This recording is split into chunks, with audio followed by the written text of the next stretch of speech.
Coming from the Caveman Studios in Buffalo, New York. Welcome to Caveman Corner with your host, Jeff. Captain Caveman!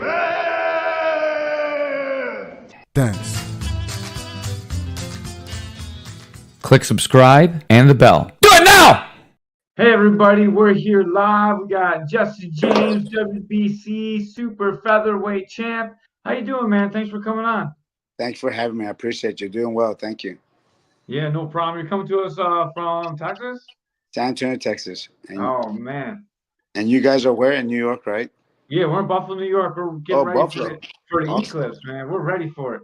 Oh, hey, it's going to be here, man. Everyone's coming to San Antonio and the surrounding area to see the eclipse. But it may be a little cloudy, but maybe not too much. But we'll find out. Yeah, same here, man. We got like 1 million people in. For our city, that's a huge amount of people. So yeah, it's crazy around here. That's good. Yeah.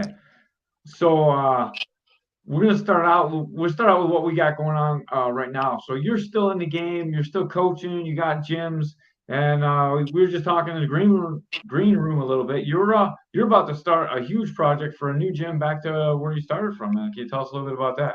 Well, at one point with my sons, I had 3 gyms here in San Antonio.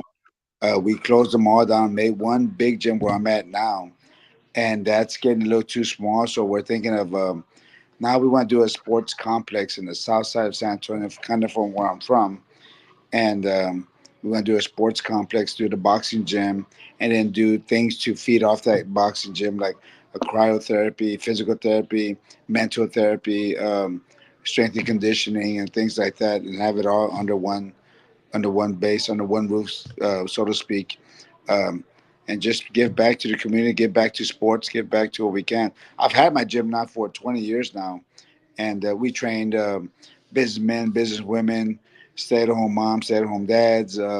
We trained the Spurs. We've been training the Spurs for the last 20 years now. So, it's a good little business that we have, and it's just not.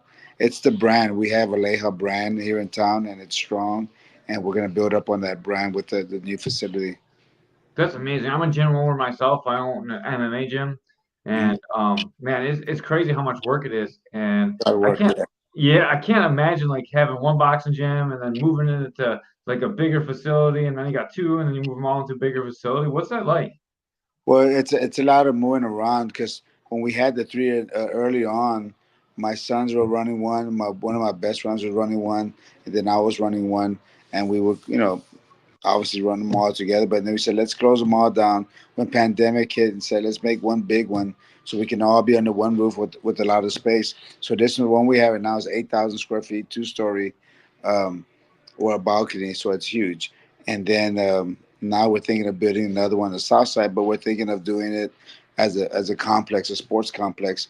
Maybe we hadn't even thought of a name, but maybe the Leija Sports Complex or the Leija brand sports or whatever.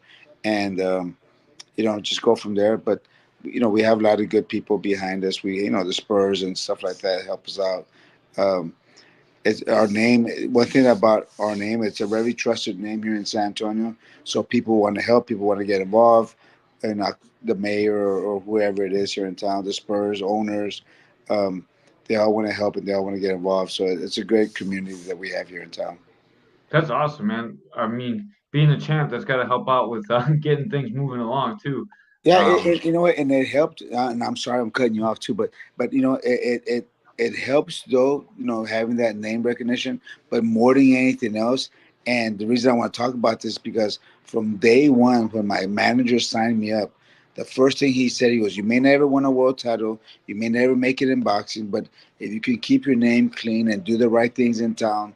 I already had gone to the Olympic trials in '88 when I was an amateur, right? So my name was okay. It was getting big as an amateur. But he said, if you never win a world title, you never do anything big in your community, or, you never do stuff that, through boxing, he goes, if you keep your name clean and do the right things in the city, somebody may want you to work for them, whatever, right?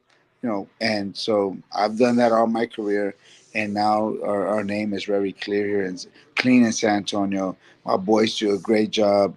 They don't get in trouble. We do the right things here in town. We have charities, we have foundations, we have golf tournaments, we have big galas here in town, and we give back to the city, and that's helped me through not just boxing. Boxing got me here, but my my reputation, our character has carried us on. Awesome, man. Are you religious? Do you have faith?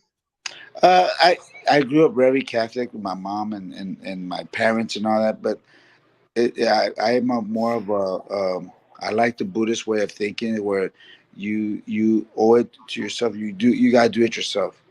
I can pray all I want all day long, but I gotta go out there and do it myself. No matter what, I have to have the strength to do it myself. And everyone, everyone's different, and I'm for it. I'm on it for all religions. If someone's gonna be a feel better about themselves and do whatever they can to, I'm all for it. I'm behind you 100%. I love that, man. I think it's so cool that you kept your name clean and you're doing all that. It has nothing to do with faith. It's just the person you are. Sometimes that means you're stronger of character than people that are do it because they're scared of God or Yeah. scared to make a sin or stuff. That's Well, there's another thing too is Buddha said our religion is love and peace. That's our religion. that's awesome, Hey, and it's so Caveman. crazy. Hey, Go ahead, Ray. I'm sorry. Let me cut you off. no, I was gonna say that me and you could work a charity too, boxing charity coming up Hmm. Yeah, in a we few are. months. That's It's awesome. gonna be Buffalo versus Ireland. It's gonna be like a what's a kids division, Caveman. Yeah, there's going to be a kids boxing event, and they're paying to bring all the people from Ireland and all the inner city Wow. kids. They're going to box each other, and we're donating. We're plugging it, and we're commentating, and we're doing all that, and we're giving our time for free to help them out, and like Yeah, all of Buffalo's helping out too. So it's we're trying Yeah. to do good things too. And that's the thing. And that's the thing where those kids will never forget. And those kids will. I'm telling you, man, the kids don't forget. I used to go to a bunch when I was fighting. I've gone to over 200 middle schools and high schools and whatever elementaries and talked to all these kids about doing the right thing. Like most guys or people go and talk at schools and we need a speaker at the school, whatever. So I would do it more, like too much, right? Sometimes. But now that I'm 58 years old, and all these kids I was talking to are in their 20s and 30s and 40s, and they all say, "Man, you came to my school. I'm going to support you because I remember you came to." And I said, "Wow, that's what it was about." I went in, and they see it. They see the good that we're doing, and they want to give back as well. That's awesome, man. That's such a good story. And I chuckled a little bit earlier about the Buddhism, love and faith, but people don't understand how much love there really is in like combat sports. You go in there to fight, but like your team is your team, man. They're like brothers, and it's a bond that people that aren't in the military and never fought probably can't understand. Yeah, and the thing is, what happens after every box, or even not but most fights, the guys, try and knock each other's head off. At the end of the round, they're hugging it out, and they're, praying together, or just become best friends at times, and that's what the sport does.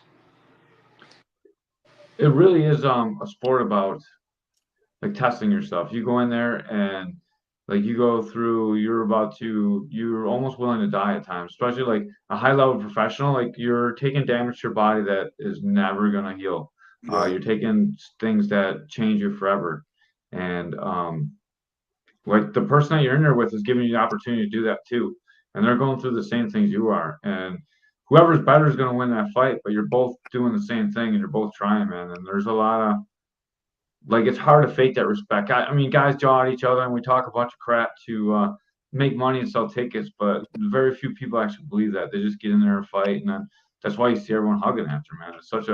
There's yeah. so much honor in the sport. And you know what? I was talking to this about with some other people a couple of weeks back. Is you're right, 100% that the fighters may hate each other, they whatever it is, but there's a mutual respect for both, because we both got to get in the ring, we both got to fight. But who I respect the most out of all, the fighters that go into the fight, I respect the guy that has a losing record and goes and fights the guy with the winning record. Because that guy with the losing record, think about this, he knows he's going to lose. He knows he may get knocked out, and he still steps into the ring. The guy with the winning record might not do that. If he knew he was going to lose and he was going to get knocked out, he may not step into the ring because he's so used to winning. But if he knew that was going to happen to him, it may change. But that one guy does it every time, month after month, year after year. He's in that ring, knowing he's going to get knocked out. And I'm talking about these guys that have a 10-30 record, or they're supposed to go under and lose. That guy, people think, oh, look at that bum, look at that bum. But that bum, you couldn't do what that bum does because you don't have the heart. You don't have the heart or the guts or the courage to do that. And why is he doing it? For his family. That's the guy I respect. That's the guy I bowed down to. Said, man, are you got my man, you got it all, man. Because I couldn't do what you do. I couldn't do that. Not only that, those are the guys that usually. Well, there's like two types of guys. There's the guys that are just doing it like they're like, oh man, I couldn't make it, and they do it for the check.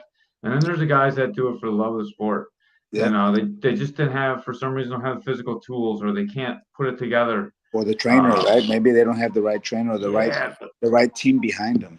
You or they know. got like some problem in their life that just makes them not okay to do it, like Yeah. some kind of addiction, like could be Yeah. gambling, could be it's usually women, or it could be drugs, but like they just got a bad relationship sometimes, and they Yeah. just can't peak at the right time, and Yeah. then Yeah, there's a man, it lot of stuff happens. that happens. Mental, it could be a mental issue, whatever. But those guys still get in there, man. They know they're gonna get knocked out, and they still walk into the ring, give their heart, give it all. Yeah, they give their all, but they don't have it. I respect So that guy. yeah, man, that's a tough way to make a living. Yeah, Um, it is. there's there's a lot easier ways. It's probably way easier to have a regular job than do that Yeah. for sure.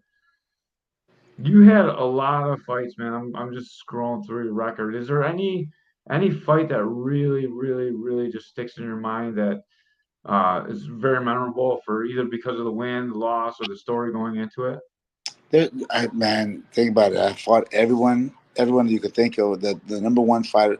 I fought the number one fighters in the world. That in my era, right? The number one fighters in the world, the best fighters in the world, and there's every fighter has a special memory or a special moment. Um, that the ones that stand out, obviously the ones when I fought Azuma Nelson in front of 60,000 people here in San Antonio, when I fought him in Vegas for the second fight and beat him for the world title. Even when I fought him for the fourth time, I fought him in San Antonio for the IBA world title. I still fought him and still, I won that fight. That third fight where he stops me, I fought him 42 rounds. And every one of those rounds was like, oh my God, what's going to happen? Because this guy was a beast. He was a beast. You just didn't know what to expect. At any moment, he could knock you out. At any moment, because he had that much power. Like the Oscar De La Hoya fight, it was a short fight. It was what, 3 rounds, 2 rounds? Short fight. I got hurt, got stunned. That guy couldn't hit, man, for as he was 135. I always tell people, Oscar hit hard at 130, 135. Can you imagine how hard he hit? Because he was knocking guys out at 160, 165.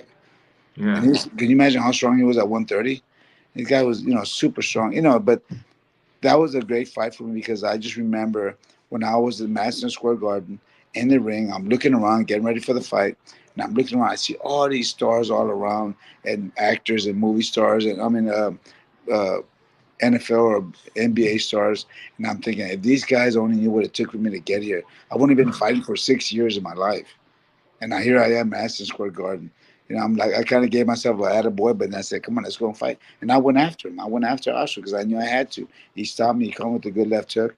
But for me, that was a big moment in my life because I said, if I could make this, I could do it anywhere. I could do it anything. I could go anywhere and make it because look where I'm at right now. So I had an aspiring professional career. I had like 10 fights, Mm, and I always wanted to fight in Madison Square Garden. I fought MMA, and it was illegal in New York for most of my career. So yeah. like I really got to fight in New York so much. But what's it like fighting in the Garden? It's just so many special memories from the past that you've seen and read on articles and seen on video and stuff. Jake LaMotta, Sugar Ray Robinson, Muhammad Ali, obviously. All these guys fought there, and then I get to say I fought in the same ring they fought in the same place they fought. And I was like, wow, it's almost like, okay, you made it. you know, that That's type like of thing. fighting in Madison Square Garden is like I made it. Like it doesn't Yeah. matter what event you're in. If you're fighting in Madison Square Garden, you made it in whatever sport you're in, and that's Kind of like singing at Carnegie Hall or something, right? yeah, dude. It's just that, and Yeah. I've never seen a fight there, and before I die, I'm gonna go see a fight there. Like, the New York City is not that far. It's only like what 500 miles away. Like, Yeah. we're definitely gonna do that. So I'm gonna take Ray, and we're gonna go see something someday. This guy, Oh, it's just any fight because it's just like wow, you feel it like wow, this is yeah. cool.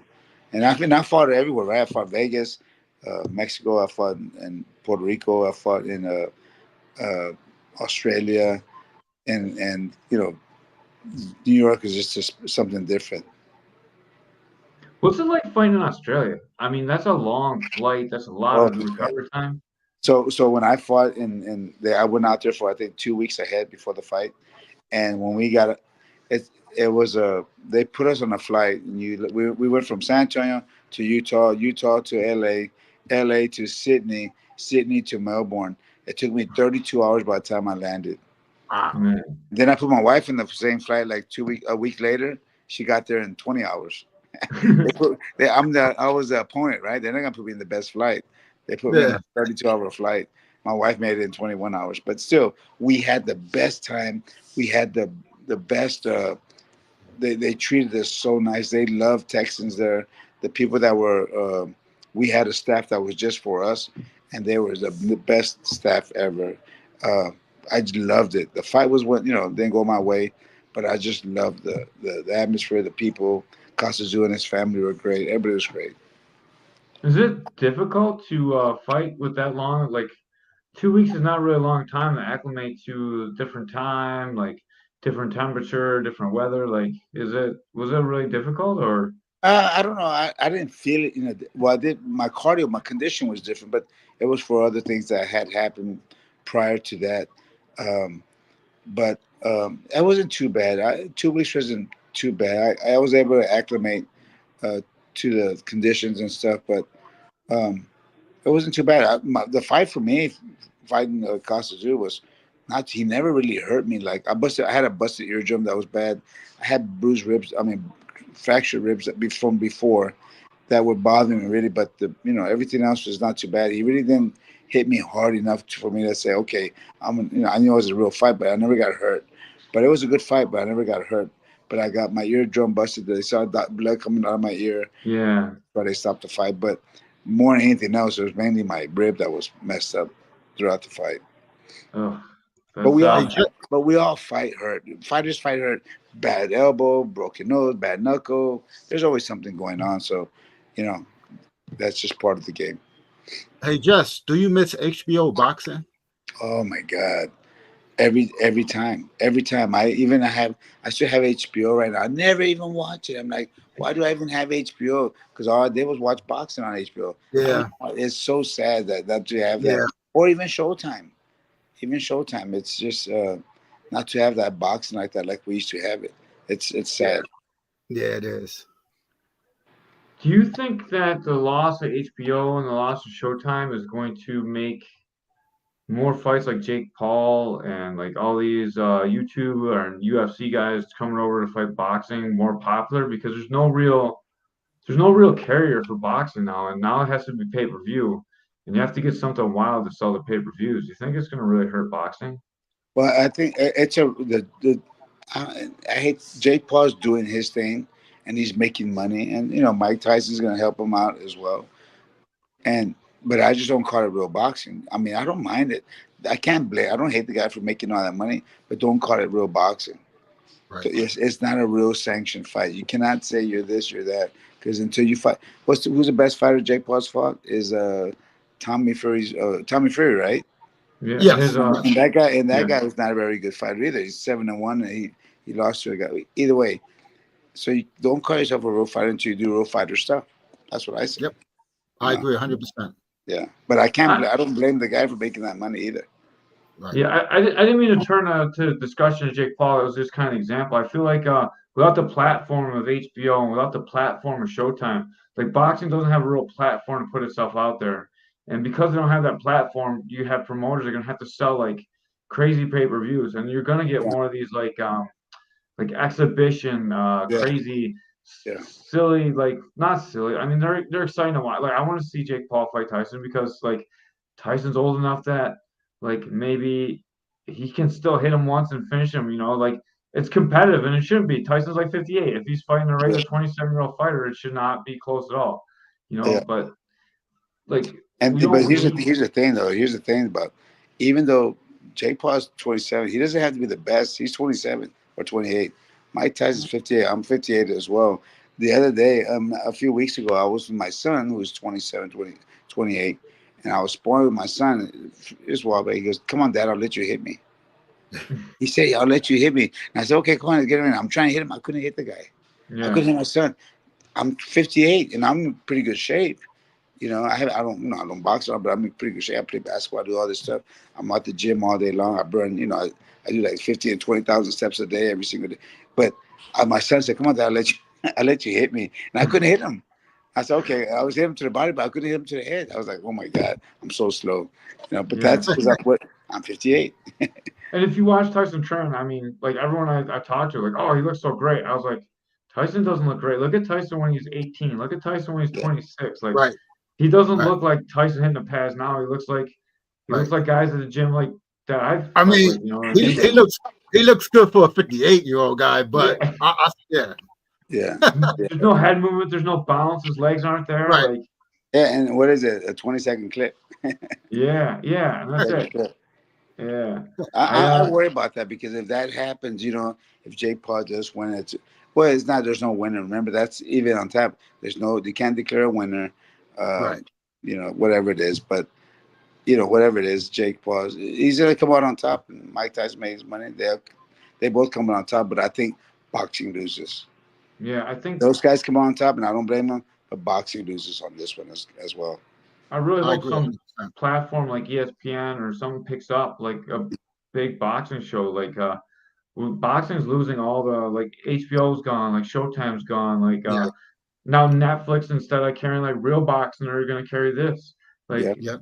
boxing needs somewhere to go to showcase itself. It's such a beautiful Right. art and people aren't seeing it. And I just hope that there's a platform for it Yeah. comes out soon. I think this is probably the beginning of a bad road for us for a while. The boxing fans and the boxing community is that you're right. It's not going to get better. It's not going to get better. If we keep doing this YouTube stuff. These fighters now all these UFC guys are coming into boxing so they can make their money, but it's not real boxing either. It's. Yeah, look what happened when Francis fought a real fighter. Like 2 rounds, it's over, and Yeah, Yep. like Conor McGregor, like they carry him for like 8, 9 rounds. Like yeah. I mean, it's cool that they do it, and like no shade on the fighters. I'm glad they're doing it. I'm glad they're testing themselves, but like it's not it's not really boxing. It's not And boxing. It's not the sense. It's not the sense of boxing. It's not like your Muhammad Ali fight. It's not your Joe Louis. It's not Sugar Ray Robinson. It's not Salvador Sanchez. It's not Julio Cesar Chavez. Not Pernell Whitaker. It's not those guys fighting and doing against someone great and going the distance. If that's real fighting, we're seeing just what was a train wreck, right? We're watching. Oh, look at that train wreck. It's gonna happen. Oh, look at that happen. That's what we're watching. We're watching a yeah, train wreck. and I don't see an answer for it. And I like every time we have someone that's prominent in a boxing community that has boxing ties and boxing gyms, I'm trying to reach out and find a solution. Like what's going to save boxing? What can we do to help boxing? Who's going to carry boxing? Yeah, I think the way it happens, you get a promoter that just strictly cares for the game enough to make it reputable, make it where with character that no, this is boxing. You got to do this. You got to do this. You can't. There's no shortcuts. Back the way it was in the '70s and '80s and '90s. It's real boxing. That's all. If you can't do this, we don't need you. And bring in the right fighters and the right people. It's got to be fair. It's got to be fair. And I don't think any of the promoters right now are doing that. They're doing it for themselves. They're making money. But like my when we started doing boxing, we were helping co-promote with Bob Arum, with Oscar, with top with the not the zone. I forgot the name. But anyway, we were doing all the co-promotions here in San Antonio, where in Texas we did Canelo, Kirkland, we did Canelo, uh, Trout, Austin Trout. We did all the work, But we were doing it with Oscar and other guys, but those were real. And we did uh, uh, when I'm trying to think of his name, Figueroa. When he fought that guy from Japan, they had the great fight.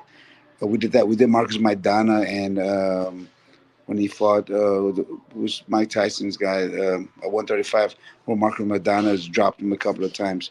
Um, Anyhow, we did all those fights, and they were the best fights for that year. They were the top fights, the top place. because we had character. We know what it took. We weren't trying to rob anybody. We were just trying to make good fights. We don't care what the money was. We were trying to make good fights, and we're not doing it anymore. And now we see the fights like anyone's doing fights. They look terrible. It's just for the promoter to make all the money.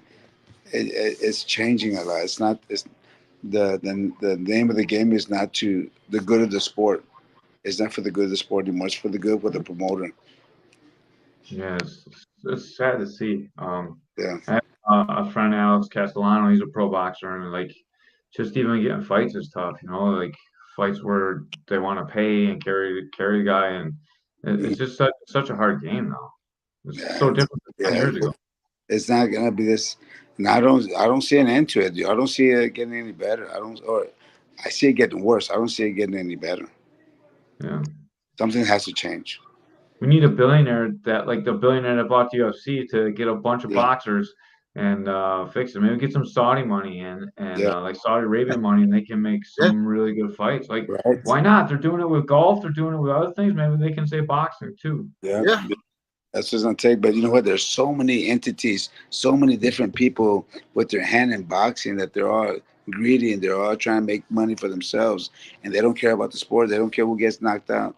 They don't care if they're mismatches and all that because they're so greedy that it's not gonna happen. It's not gonna happen. And like you're right, we were talking about that today. I was at the Texas Open today, at the golf Texas Open here, and they're talking about how Live and or Live, whatever you call it, and the PGA got together to make golf even better. Remember, they Yeah. were suing each other at one point, and then now they got together to make it better, and like now it's getting great. Yeah, And yeah. dude, it's get exciting. Like people are watching, talking about golf. Why are they talking about golf and not yeah, fighting? Who watches golf? yeah, No offense to golfers. Like I, I play frisbee golf. That's close. yeah. Hey Jesse, what do you think about the bare knuckle fighting, the boxing, bare knuckle? So I'm not against it. I'm not against it at all. It's tough. It's a tough sport. It looks more brutal than well, it looks brutal, right? But Right, if you think about it, boxing is probably worse because there's more punishment. It goes lasts longer. It's just like MMA. MMA may seem worse, but it's not. There's more trauma, more head damage to boxers than there are to MMA fighters. But MMA looks rough, right? Well, same right, thing with bare knuckle. It looks worse because the guys are getting beat up and cut because there's no padding. But if I hit you and you get cut so bad, or if I hit you, you get knocked out, the fight's over with, right? yeah, What happens in boxing? I hit you with a glove on, right? You get hurt, you get dazzled, you get hurt and they give you an 8 count, you come back, you fight again. You get hurt again, you get another 8 count. There's more damage, more punishment with gloves because it lasts longer. It's 12 rounds. You're not gonna do that with the bare knuckles. It's gonna be short and right. quick, so there's less damage to the person. That's what they're finding out. It's like a football. Man, remember back in the old days when they wore those small leather helmets? They didn't get hit. They didn't get hurt as much because those guys knew how to get out of the way. They Yeah. weren't trying to get hit, their heads hit. But when you put a headgear on them, then they started getting, oh, they hit me. I have a headgear on. And that's Mhm. almost the same concept. Yeah. You had a very long and a very illustrious fighting career. How do you feel after all these fights? Do you feel any damage? Do you Well, if you like? ask my wife, she probably tells you I'm damaged. But I really think I got lucky. I really think I got lucky. And I think the reason where the luck came in was because one, my dad was a fighter himself and he trained me. And my dad was, matter of fact, my dad was the first San Antonian to ever make it to the National Golden Gloves finals in 1958 or 59, one of those 2 years. And so, but he was a rough, tough. My dad was a 112 pounder, fought at the end of his career 147. Mm. And but back then they were just fighting to make a little bit of money. My dad and my mom didn't have a lot of money, so my dad would just fight to make money. But he was pretty good. He was strong, and either you knocked him out or he's gonna knock you out. It was one of those things, right? And but he always, when I would train, he was my trainer from day one all the way through. But when we were in the ring, I'm sparring, he gets hit, and I get hit. He goes, "You don't have to get. Why are you getting hit? You get mad at me as a father would, right?" And I said, "Hey, Dad, I'm in boxing." He goes, "Yeah, but you don't have to get hit." He said, "It's called boxing, not slugging. It's called boxing. Put the art in the sport. Put the art in the sport." And so, every time I had to sport, whatever it did, I had to make sure. Hope Dad don't get mad, and I would move my head, do whatever I could, And I think that was one of the reasons why I'm able to be or able to do what I do nowadays. And also, it's probably because I didn't start fighting until I was 19 years old. So Mm. I didn't have all the wear and tear on my body by the time I was 19 or 20 years old. I started at 18, 19, turned pro at 22, and had a 17-year career. Man, you made the wow. I assume that you were fighting like way younger than that. No. Wow, to make the Olympic, dude, you're something special, man. Yeah, I That's had crazy. 35 Yeah. fights. I had 32 fights. No, I had 33 fights when I made the Olympic trials. When I won the Olympic trials. Man, Yeah, that's I Jesse, crazy. and I only hey, been fighting 2 years as an amateur. hey Jesse, I gotta say this though. I gotta say this.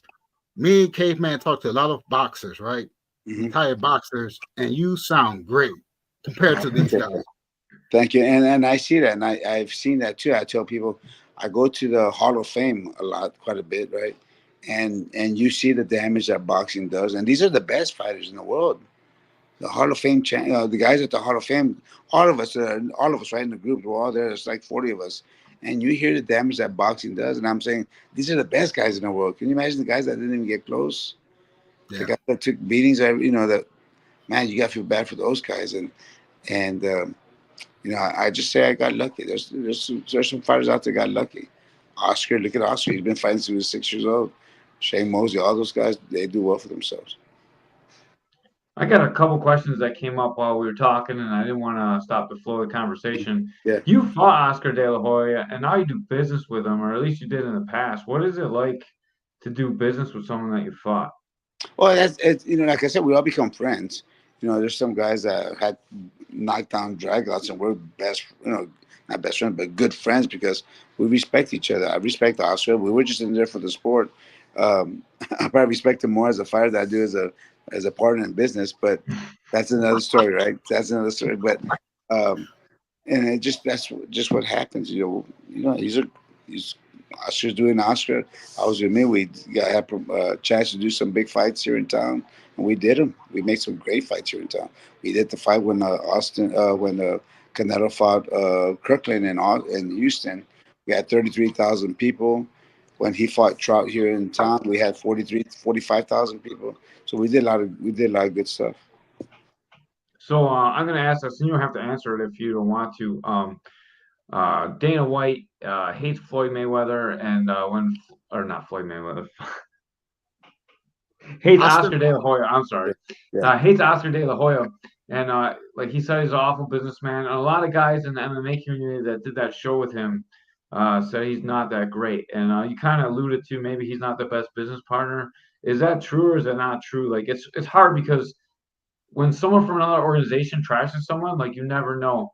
Is it true? Is it business? Like because of course Dana White's gonna hate everyone that competes against UFC. yeah. But I kind of want to know like the truth, and like you seem like a kind of guy that would be honest with us and tell us like what it's really like to work with Oscar. I mean, Oscar's good to work with. I mean, we did huge events. I just think that uh, Oscar's the type of guy that is more concerned about keeping it all to himself or inside the company. Like, I'm not gonna pay, but I really don't want to pay you this, whatever it is, that type of thing. So um, we did a lot of work with him, but it was a lot of stuff that uh, we weren't. And it was all contracted though. It was all stuff in the contract. So we were trying to make it work, even though but it was just hard to make money the way the contracts were set out. But I that's got you. business. But that's Yeah, business. We didn't have to do it. We wanted to do it because remember what I said. We're trying to make this sport better, right? So we right. weren't trying to make all the money in the world. We just wanted to make a little bit of money. That's all it was. We're just trying to make a little bit of money just to make the sport big. But the fights were huge, right? These fights are huge. 42,000 people, 32,000 people, and all that. And, but it was all contract. It's not their fault or whatever it was, but it was just hard to make money. Yeah. So what you're saying is like he's tough to do business with, but he's not like out of control. He's not No, wild. no, He's no. not We like all did, those we did. things like Dana's saying. No, not at all. I could never say that. Yeah. Okay. That's kind of what I wanted to clear up because like it's so hard when you hear like people badmouth other people that like are legends, you know, like he's a Yeah, legend in the sport of boxing. yeah. And like you always kind of want to know what's. It's not like we're ever gonna get Oscar De La Hoya to come on here, so Yeah. like just trying to ask people that do business with him, you know. Yeah, just and we did a lot of business. I played golf with Oscar. We did all kinds of stuff. We play golf, have dinners, and hang out for a lot. And he's cool guy. We play golf. We laugh a lot. Joke around a lot. Tease each other a lot. Whatever. But he's a business guy. He's a business guy. He wants to make money for Oscar De La Hoya, and I can't blame him for that. Um, I just think my thing was if we're doing business with you and we're working just as hard as you are, it should be almost equal, but it never was. But he has a name. We're big boys. We need to sign contracts. We know we're good. You know.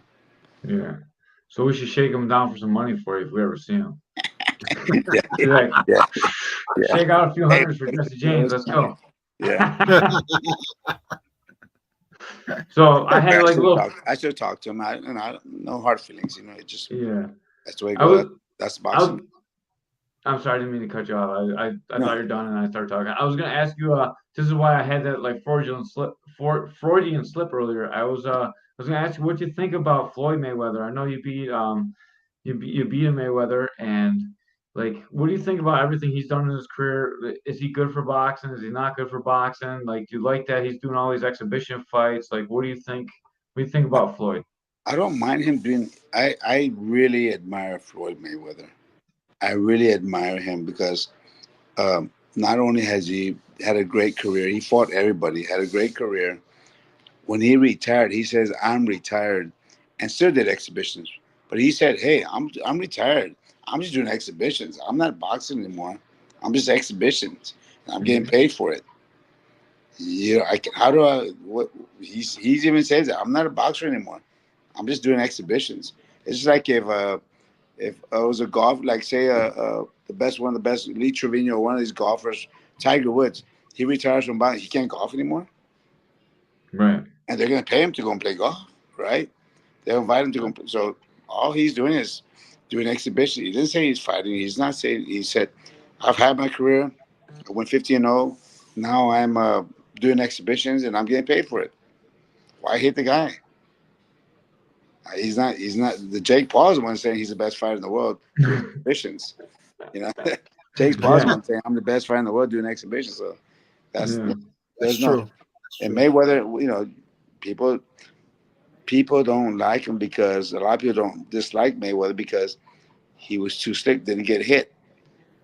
But I remember when my dad used to tell me, boxing is called boxing. It's not called slugging. It's Right. called hitting and no one get hit. Remember Willie the Wisp, Willie Pep? No one could have hit that guy either. No one hated him. He fought back and he knocked guys out. But Mayweather fought the best guys in the world, and he wasn't known. Remember, Mayweather was a knockout puncher early on in his career. Knocked everybody out. Yeah. He To got those bad hands, hands. He man. got bad Yeah. hands, and he had to change his game all over again. So what was his game now? Let me outpoint the heck out of you. Let me outbox you. And people hate him for that. No, that's what it's called. It's called boxing. I'm not Right. turning on. I don't. I'd rather watch Jorge Linares, those type of guys, Alex Ragoy, all these guys box than just two guys going at it, slugging each other out. Because I'm never gonna learn anything from those two guys slugging each other out. It's a brawl. It's just a fist, well, not fist fight, but it's just a brawl and all out war. And these guys are just going at it. People love that, right? People love to see the war. But it's the Right. same way as people, like I said, people used to like to see that train wreck. Oh, watch that train wreck. It's gonna wreck. Oh, yeah, it happened. They love to see the train wreck, right? Or people are driving down the street. Oh, look, those two cars are gonna hit. Watch, watch, watch. They hit each other. Oh yeah, they laugh. People love to see the car wreck or the train wreck, but they don't always appreciate the technique of the sport The of boxing, science. of punching, not getting hit. The technique, the art. It's an art. I teach people at my gym the art, how to move, how to slip. Why do MMA fighters do what? When you punch them, they lean back so they can kick, right? What do fighters do? You lean forward so you can slip and make and counter. That's your art. Make them slip by an inch and counter to the ribs or counter to the liver or catch him with the left uppercut. Whatever it is, that's your art that we're trying to teach these guys. Not to go in there and knock the guy out. For sure. One of the things that I really like about Floyd, I thought you were maybe going to hit on is like his dedication to the sport and the art. Yeah. Like I don't know how old he is, but he's still putting all kinds of road work in. he's got more money than anyone possibly should ever have, and Yeah. he's still putting in the work and he's still training and like. And he says he's not getting ready, but he's spending like all the time in the gym, and like to him, that's not getting ready. It's like Yeah. it's a lot of discipline. The thing is, he would get up, he'll outwork everybody, all his sparring partners or whatever. He get him up at 3 in the morning, 4 in the morning. Let's go and run. Come on, y'all want to run? Let's go run. No, I heard some guys that were in camp with him. So this guy's amazing. They couldn't keep up with him because he wake, 4 in the morning, wakes up. Let's go and run. Whenever he wanted to, let's go and train at 6 in the morning. We go and train. Whenever he felt like training, they were going to go and train. He took his team with him, and they couldn't keep up. Some guys could not keep up with him. And you know Right. all this stuff, all this the spinning pads and all that is for sure. When he does mitts and he's in camp and he's doing his stuff, he's like everyone else. Mitts, boom, boom, boom, rug the walk that out, whatever. He's not doing all this flash. It's all for the cameras and for the people and all that.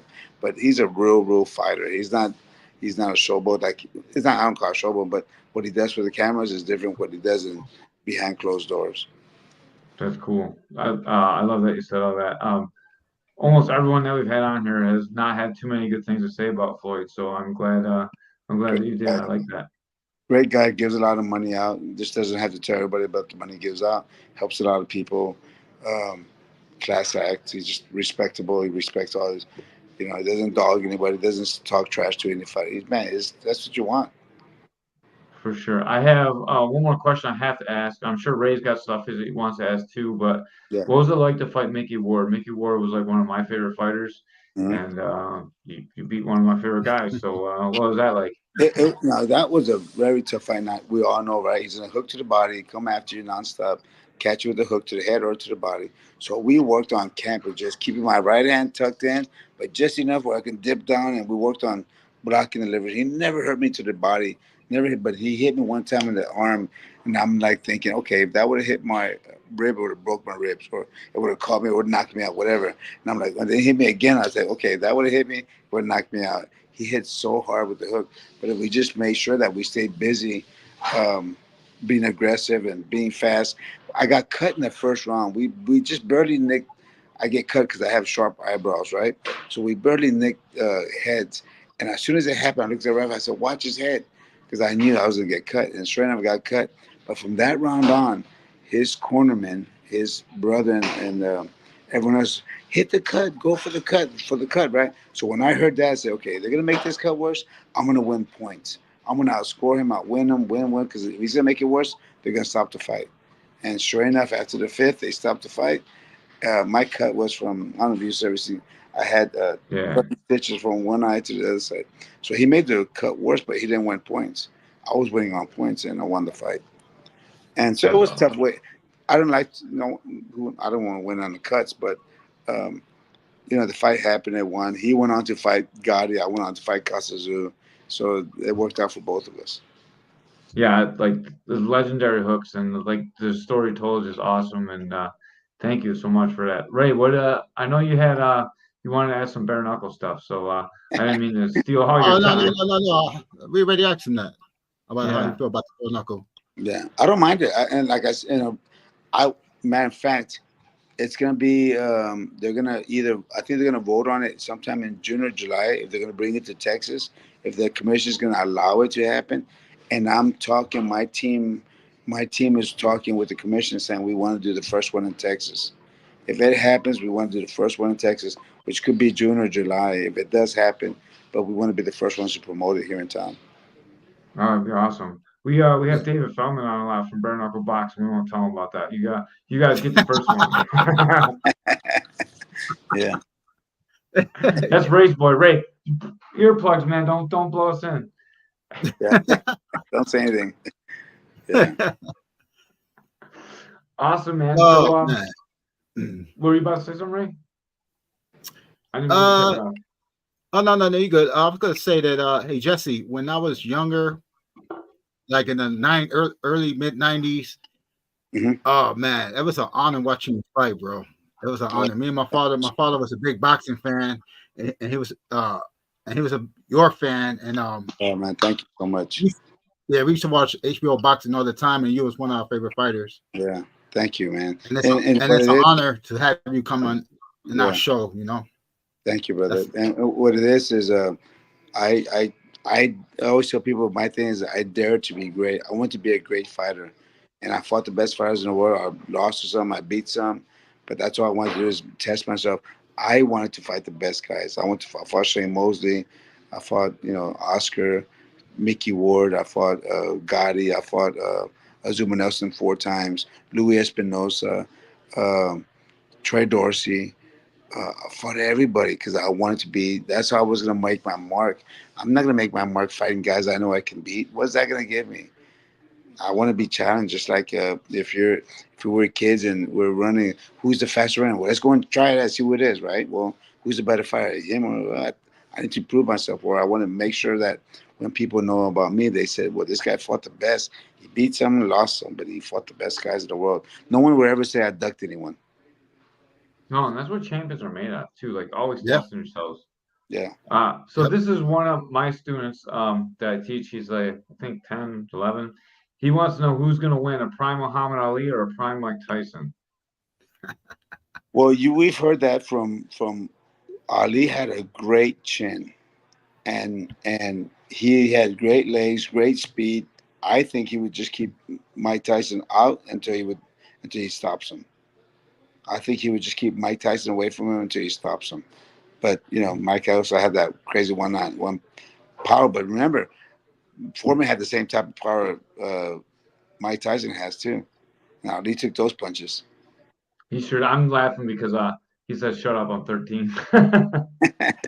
Oh wow. He's just short. I was teasing him because he's a little bit small, so I always say he's 10. Um, I always thought that Muhammad Ali would take that one too. Like he's fought like a bunch of people, and then you see Mike Tyson and Evander, and you saw like how that fight went, and Yeah, yeah, Muhammad Ali at his prime is like way better than that. No yeah. offense to Evander, but it's the And then best. who's the guy that Ali the who's the guy that the assassin guy the guy who's just a mean guy that Ali beats with the phantom punch? What was it? Who's that guy's Oh, name? Sonny Liston. Sonny Liston. Think about that, right? Sonny Liston Yeah, and Tyson won 2 4 different fighters. yeah. Muhammad Ali's the best in the world, so I always go with him. Like And so here's a story. So just a quick story. Not that has what does. Um, 2005, I retired from boxing in January after the Gotti fight. Right, I retired from boxing in about April or May. There was a teachers convention here in San Antonio, and Muhammad Ali was the guest guy. Not the guest, he was the guest here in town, right? So they had a big convention at a big hotel, and I called my attorney. I said, "Man, I gotta meet Ali. I'll never meet him if it's not today. Never meet him. If I, try to get a chance to meet him somehow, right?" So let's go to the convention. He goes, "Okay, let's go." So we went to the convention. Walk up to the front desk where there's a lot of people, a bunch of ladies taking the registration or whoever's coming in, and go to the girl and I said, "We were invited by the champ to come and see the champ." And she goes, "Yes, let me look at your name." And she's looking at the list. She goes, "I don't see your name here." I said, "I'm not on the list. We were invited by the champ to come in." I'm just making this up, right? And they weren't from San Antonio. They weren't from San Antonio because they would know me. And and she says, "I don't see your name on the list." I said, "I'm not on the list. We're invited by him." So a girl about 4 or 5 people over. She goes, "Mr. Leija," she was from San Antonio. "Mr. Leija, how can we help you?" And I said, "Well, we're invited by the champ to come and see him, and we're just here to see if we can beat the champ." He says, "Hold on 1 second." She gets up, she walks out, and I look at my attorney and I say, "Oh man, they're gonna call security on us. They're gonna kick us out. We've been here long enough." And like, security guard comes up. He goes, "Mr. Leija, come on." And I'm like, "Oh, come on." So we follow the guy. He walks through a couple of doors, a couple of a hallway, knocks on the door. Muhammad Ali opens the door. oh man, Yeah, and we go inside, and I said, Lonnie's in there, Muhammad's on there, the photographer's in there, and some other guys in there. And with me and my attorney, we stay in there for an hour, oh dude, that's awesome. just talking, hanging, taking pictures. Just so this isn't. I already retired, right? And I already had a foundation going on that I had years before that. In '94, I started the one when I won the title. And after that, I met him. I said, "Okay, I got to do more in my community. I got to do more. I got to do more as a person. I haven't done anything yet." So that just motivated me to come on. We got to do. And we started all kinds of stuff. But um, met him, hang out, talk to him, and I have pictures of him punch. There's a picture where he's like right, he has his head around me, like real close like that, but his hands in my pocket trying to get my wallet out. You know, it's funny stuff, man. I was just like, when I left, I'm like, oh my god, did that just happen? I'm like, I couldn't believe it. I just couldn't believe it because everyone says the same thing that meets him is he makes you feel like if you're the star. He was like, I have pictures. I'm glad that where he's like he's eating grapes sitting down and I'm standing up talking. I'm animated with my hands and he's there sitting down. Him and his wife just looking at me like and eating grapes. Just like I had all his attention. I'm like, no, it's supposed to be the other way, right? And Yeah, when you leave, he makes you feel like if you're the greatest. Just totally changed my life. that's awesome, man. That's a great story. Yeah, That's a great way to close too. Appreciate that. I, dude, that's I'm just picturing that in my mind, like, because I can't imagine meeting Muhammad Ali and like having the experience that you had, and Yeah, like you live boxing, you were a champion of the world, and like still he's like your hero. It's so yeah, crazy that like we all worship this one guy so much, and yeah. he's a boxer. It's just He such was an amazing he was person. a living God because he did so much. And I told him, I said, I admire you more for what you've done outside the ring than what you've ever done inside the ring. And he just like tapped me like, just because I do. Think about it, you're in the gym an hour and a half a day, but you're outside, 22 hours a day or 23 hours outside of that ring or outside the gym. So what you do outside means more to me. With the person you are, the character you are, means more than to me than anything you can do in the sport. Because that's not who you're really that character outside, not who you are in the ring. And I tell him, you changed my life. My dad loved him. Everyone. It was crazy to have met him like that. I know, and like the times that he lived in are crazier than the times that we're in right now. Hmm. Like we feel so divided between like Republican and Democrat and all Yeah, these issues, but like they had real wars going on back then, and yeah, he stood up to everybody back then, like the cancel culture to everything. He stood up to that, yeah. and yep. man, like And it doesn't. how many guys do you think right now would waste back then was a million or $2 million, right? I mean, he would give up his purse for he couldn't fight for what a couple of years. Yeah, How many guys, NBA, football, anything would give up that money right now to stand up for what they really believe in? not He many, did. man. He did it. He did it. That's why he's the greatest, And and is and then he came so back much and more won than the that. belt too. Yep. So I'm just like, you think LeBron would say, okay, I'll give up 4 years of my career because I believe in this? No, no. LeBron would say, okay, I believe what you want me to believe. I got money. That's standing up to where you. That's man, that's crazy. That's crazy. Yeah, and like you ask yourself, could you do it? And like I'd be like, man, I don't know if I could do it, Yeah. but he could. I'm human. I probably couldn't. I probably couldn't. He could. Yeah, that's Yep. crazy, Yeah. man. Bless him, man.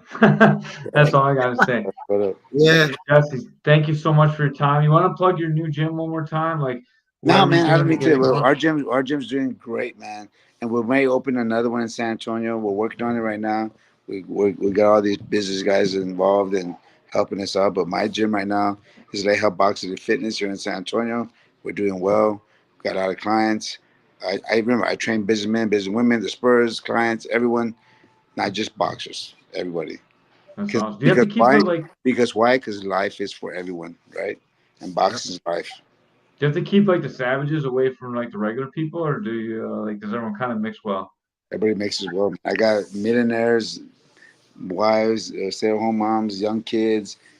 Everybody's welcome under our roof. You're just like anyone else. I love it, man. I love it so much.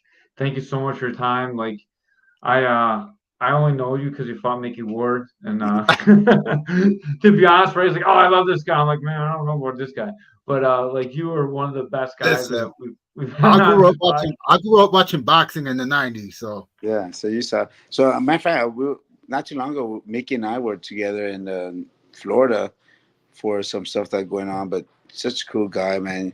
He's gone through a lot. We were walking. Matter of fact, we went to go and eat. We were eating together. It was late, and we were eating together. My wife was with us, and we're so full. We ate so much food that we had to walk around the hotel because we couldn't lay down. It was already 10 o'clock, 11 o'clock. And we said, let's walk around a couple of 30 minutes, 'cause to let our food go down. We just talked the whole time. Just a great guy. That is awesome, man. Thank you so much for your time. Thank you for taking time out of your busy day to come on our little podcast, man. We Appreciate you. appreciate it. And Thanks. man, we appreciate you so much. Yeah, it's an Thank honor you. to have me. It really is. Thank you, all We our got sponsors. Thank you, Integrity Martial Arts. Thank you, CNC Management, and Pay what's for the other one? promotion. Yeah, K4 Promotions. Thank you guys so much for all your assistance with our podcast.